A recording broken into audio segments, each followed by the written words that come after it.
Halo Sahamania, hari ini kita akan membahas satu perusahaan lagi yang di-request oleh teman-teman kita. Ini adalah perusahaan yang bergerak di bidang produsen ban ya. Jadi ban itu kan untuk kendaraan. Kendaraan itu ada banyak jenis, ada untuk motor, ada juga untuk mobil, bahkan pesawat pun itu memerlukan ban.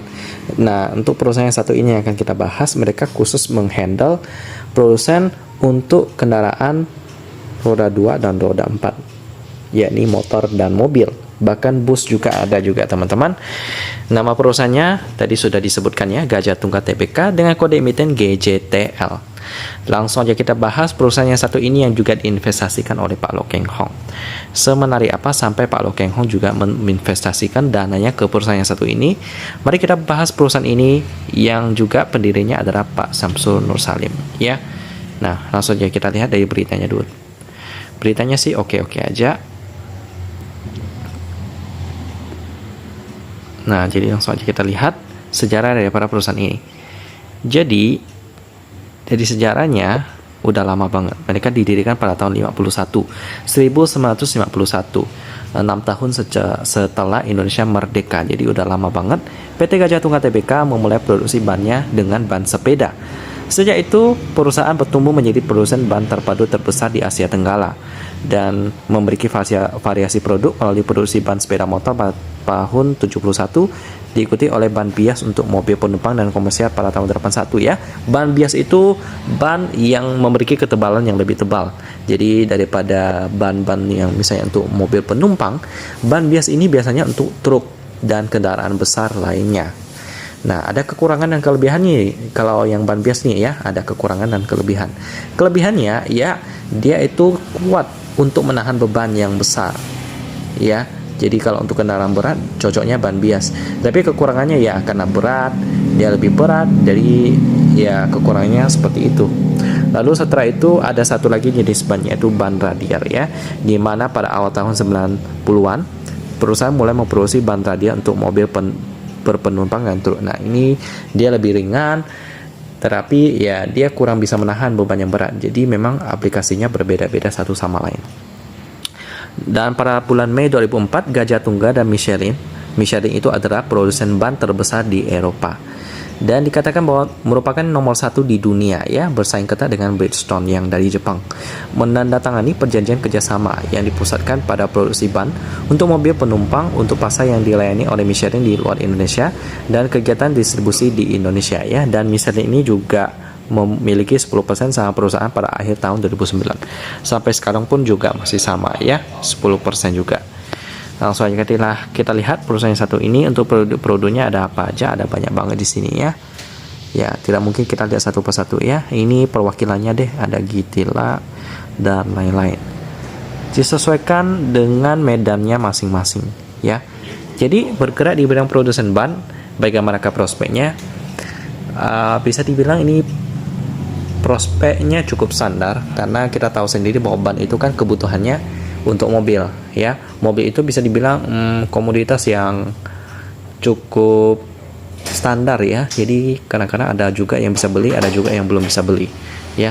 Kalau mobil sih ya standar aja untuk prospeknya. Jadi langsung aja kita lihat bagaimanakah laba daripada GJTL ini. Kita lihat dulu pemegang sahamnya. Posisi masyarakat 35%, ini aman. Lalu ada Denham PT Ltd. Kalau kita lihat di sini beritanya sih aman-aman aja ya. Palingan kita langsung lihat laporan keuangan daripada GJTL ini. Ternyata rugi dia. Ya, kita coba lihat 2022 kuartal ketiga. Mengalami kerugian karena beban kerja yang berat kali. Nah, ini beberapa anak perusahaannya ya. Lalu untuk mata uang pelaporannya dalam bentuk rupiah, pembulatan jutaan. Jadi kita kalikan 1 juta. Langsung kita masuk ke laba rugi entitas induk sebesar ini dia. Minus 169 juta. Miliar marahan ya. Lalu dengan per minus, PBV-nya sih masih murah sih, 0,28 kali. Lalu dengan liquidity sebagai berikut. Debt equity rasionya sih udah nggak terlalu bagus ya. Hutangnya itu 1,8 kali lipat lebih gede daripada ekuitasnya. Apalagi mereka mengalami kerugian, nggak bisa bayar hutang, maka hutangnya bisa menjadi lebih gede karena bunganya. Kita coba lihat kuranasinya sih aman sih. Berarti ini kebanyakan hutangnya jangka panjang ya. Liabilitas jangka panjang. Kita coba lihat aset lancar 9,4 triliun. Lalu liabilitas jangka pendek 5,9 triliun. Jadi masih lebih gede aset lancarnya ya. Nah, memang ya untuk hutangnya liabilitas jangka panjang atas hutang obligasinya gede banget ya, 2 triliun, dan juga hutang bank juga 2 triliunan. Untuk turnover hariannya seberapa besar? Ya 215 juta rupiah. Cukup sepi sih untuk perusahaan sebesar GJTL ya, di mana market cap-nya udah 1,92 triliun, tapi ternyata cukup kecil juga. Meskipun possible belinya cukup gede ya, mungkin karena saham ini lagi sepi aja karena mengalami kerugian, jadi karena itulah transaksinya juga sepi karena kurang peminat juga. Untuk dividen mereka juga jarang bagi dividen sih, terakhir kali itu tahun 2021 ya, memakai laba tahun 2020. Baik, kalau ditanya apakah GJTL ini menarik untuk diinvestasikan, bisa dikatakan saya masih kurang tertarik ya, karena mereka masih mengalami kerugian meskipun PBV-nya murah banget, 0,28 kali ya. Pergerakan sahamnya bagaimana ya, kita coba lihat. Nah, dari harga 244 mantul ke harga 955 atau hampir 4 kali lipat ya. Lalu sekarang di harga 550. Untuk sekarang sih masih belum menarik. Jadi kalau mau referensi lain yang bergerak di bidang produsen ban, kayaknya sih nggak ada ya. Ya silakan dipilih aja deh di sebelah sini. Ya, ada saham kendaraan seperti UNTR yang lebih menarik. Jadi gitu aja pembahasan tentang GJTL, produsen ban dari Indonesia yang bekerja sama dengan Michelin. Saya tutup dan kita ketemu lagi di video selanjutnya.